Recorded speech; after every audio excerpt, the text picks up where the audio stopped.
planet has something to prove. If you walk through life and feel like you have nothing to prove, then you're a fucking loser. If you wake up each day and go, I don't owe anybody anything, I don't have to prove anything to anybody, then you are a loser, because you are absolutely not incorrect. You must prove yourself to other people. You must prove yourself to your bloodline, as we just discussed. You must prove yourself to God. God hates the lazy. He can't stand them. If he gives you all these genetic dispositions and these natural God-given gifts, if you have 2 arms and 2 legs and you can think, and you're not trying your absolute best, that's the reason you're not lucky. He doesn't like you.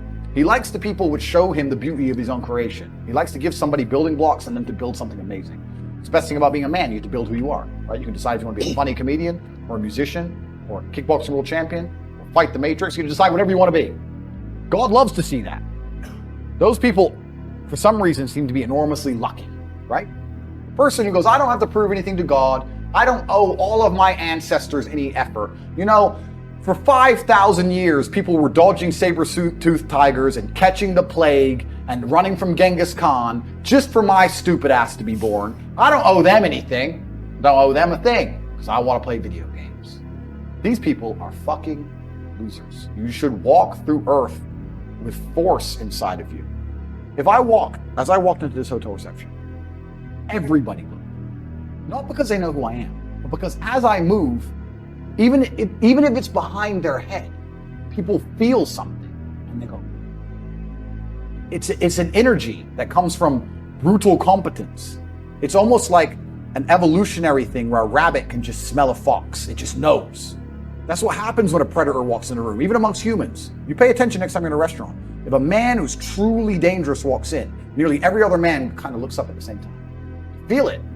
You need to or you don't survive. We've evolved with that to live. That's who I am. I couldn't imagine not being that man. I've done that because I've been trying to prove myself to my lineage my entire life. I wake up every day with something to prove. I have hundreds of millions of dollars. I wake up and think, fuck, more. I'm in fantastic shape, 4 times world champion. Fighting the Matrix out here by myself, more. I will have to be braver. I must try harder. All I do is prove myself. So when I hear people go, I don't have nothing to prove, then you're a fucking loser. Peasants have never felt like they needed to prove anything. But kings felt like they needed to go and conquer land. Isn't that it's coincidental that the king, who already had it all, felt like he needed to go to some far-flung land and conquer it and take it and prove he's the king. But the peasants, oh, I don't have to prove nothing to nobody. You're a fucking loser then. You're a dummy. I absolutely and utterly, completely have everything to prove to everybody all of the time. That's who I am. I will prove anything to anybody. If I sit and say X, I will prove it to anyone. I can be checked at any time. If someone would have come up to me in that lobby and argued with my ideas, I would have proved that my ideas are sound. If they would have attacked me, I would have destroyed them completely and utterly. Absolutely. That's who I am. So yes, I have a lot to prove, my friend. The answer is you need to get rich, you need to get a network. I know this is all I talk about, but I believe it is my mission to try and defeat the Matrix. And you defeat the Matrix with truth and love, because the Matrix relies on hate and deception. I love you enough to tell you the truth. And the truth is that you're fucked if you're not rich. I don't have any answer for you. People say to me, Andrew, what do I do if I'm not rich? I don't know. I don't know what you will do if you don't have a bunch of money, because it's going to become harder and harder. And in the next 30 years, unless you're rich, you are finished. You are done. The only thing I can do is try my best to teach you how to make money. That's all I can do for you. If you're prepared to work hard, I can guarantee you'll make enough money to afford carbon credits. If you're not prepared to work hard, if you're a quitter, then you are going to be a slave and your bloodline are going to be enslaved for the rest of human time. That is the bottom line to it. There's nothing else to say. That's what's going to happen. Yeah. So you have to decide if you want to escape or not. If you want to escape, ladies and gentlemen, the things I'm telling you now on a public Rumble stream, imagine what I will be saying in my private network. Imagine what I'll be talking about inside the war room gold or the real world. You can't just sit and coast any longer. You have to take drastic action.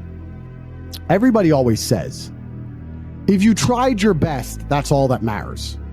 The best is all you can do. If you tried your best, it doesn't matter what happens. It doesn't matter if you lose if you tried your best. Most people have heard that before. But there is a secret to the universe that most don't know. If you actually try your best, you can't lose. Not pretend to try your best. Not try your best 90% of the time. Not try your best with excuses. If you genuinely try your best all of the time, all day, every day, it's impossible to lose. So when people say, if you tried your best, it's okay to lose, that is a logic fail. Because if you lost, you didn't try your best in the first place. If you actually try your best, it is impossible to fail in this life. God is watching and he rewards those who want it the most. If you want it the most, you can have it. It's a competition. Every dollar you want, the house you want, the car you want, other people want, you have to win. You have to want it the most and genuinely do your best, because most people aren't capable of doing their best anymore. To get up every day, whether they feel like it or not, and perform regardless. That is the secret. You cannot fail if you try your best. So if you don't have the car you want, the woman you want, the relationship you want, the friends you want, the house you want, you haven't been trying your best. Because I guarantee you, the second you do, you'll have all of it. Every single one. I read a lot of emails. I got a lot of emails, a lot of messages. A lot of people like, bro, I'm trying my best. And my answer is simply, no, you're not. I really don't think they're trying their best. Maybe I come across and I seem non-sympathetic, but I'm from a council estate in Luton. I'm now a billionaire. And it's because I actually tried my best. What's funny is this. If you were to take somebody who says, I'm doing my best, I'm really trying, and you were to get an exact schedule of their last week and find all the times they've wasted time, you'd say, look, you've wasted time, wasted time, wasted time, wasted time. You know what's actually amazing? Most of those people are not even self-reflective enough to go, you're right, I'm not trying my best. You know what they'd say? Well, I have to rest sometimes. Well, I have to have a social life. Well, they'd be so arrogant because they're arrogant. I had to do my Facebook. Yeah. No matter, you'd even show them, here's where you fucked up. Well, you know, I have to, oh, you're crazy. And then they go back to being a loser. That's the amazing thing about losers. You can drag them to the water, but they won't drink it. It's beautiful. They always feel like they're doing everything, rather than like a successful person feels like they're not doing enough. You nailed it. They have no self-accountability, and you're right. A lazy person thinks he's working too hard, and a successful person thinks he isn't working hard enough. And we're doing 20 times the work they are. And we're like, oh, I could have done more, could have done this. Oh, I missed that today, can't miss that again. Oh, I should have taken that call. I should have flown there. I should have. That's, you know, we have guilt about it. They don't give a solitary fuck. And even if you pointed it out to them, they'd sit there and go, oh yeah, and they'd make some excuse for it.